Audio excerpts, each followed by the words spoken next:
valorização do preço de terra. Isso me levou a estudar um pouco como esses movimentos costumam acontecer, por quanto tempo, até que ponto.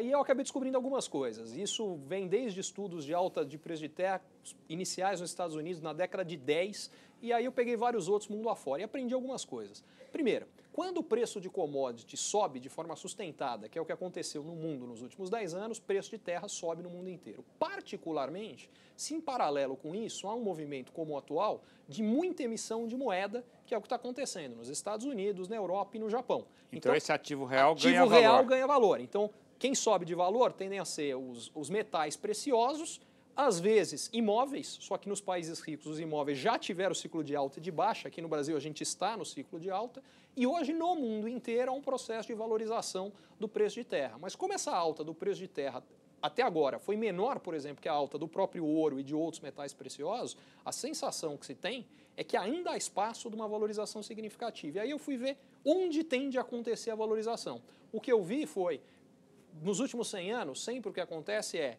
quando o preço de commodity está baixo, terra muito próxima de local de consumo vale muito mais, tende a valer 3 vezes mais do que terras muito distantes, porque o custo de transporte as torna menos valiosas. O que acontece na hora que aumenta muito o preço da commodity? A procura, você tem que expandir a produção.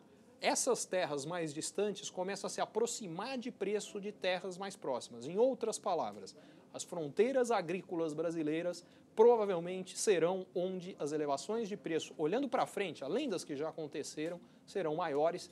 E o que os meus estudos mostram é que ainda tem um potencial significativo de alta de preço. As commodities, rapidamente, Ricardo. Bom, as commodities a curto prazo, como eu dizia, por conta dessa piora da economia mundial, podem sofrer um pouco, só que tem várias que já sofreram. Quer dizer, você olha para o preço do açúcar, do café, por exemplo, já estão muito baixos. Essas eu não acredito que vão sofrer muito mais. Os seus estudos mostram alternativas do como o produtor tem que se comportar em relação à intenção de plantio, investimento. Exatamente. E, via de regra, levar em consideração que a gente tende a ter uma correlação muito alta entre preço alto da commodity lá fora, com dólar desfavorável aqui e com preço alto de fertilizante. Então, tem horas para aproveitar uma coisa ou a outra. É isso que eu tento ajudar. É aquela história que a gente fala, né? A gente só entra na bolsa quando ela está lá em cima e sai quando ela está lá embaixo. É isso que eu tento fazer com que os meus clientes não façam, que eles façam exatamente o contrário. Nos últimos anos a gente andou dando bastante sorte. Tomara que continue. Perfeito. Ricardo, muito obrigado por tua presença aqui no Estúdio do Canal Rural. Muito obrigado, Miguel.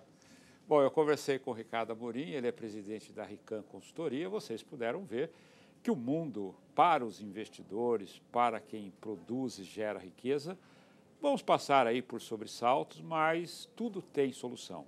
Ou seja, você tem que conhecer e estar bem por dentro desse movimento de curto prazo, porque o mundo, de acordo com o Ricardo Amorim, ele vai ter várias oscilações na nossa economia e você precisa estar preparado para isso.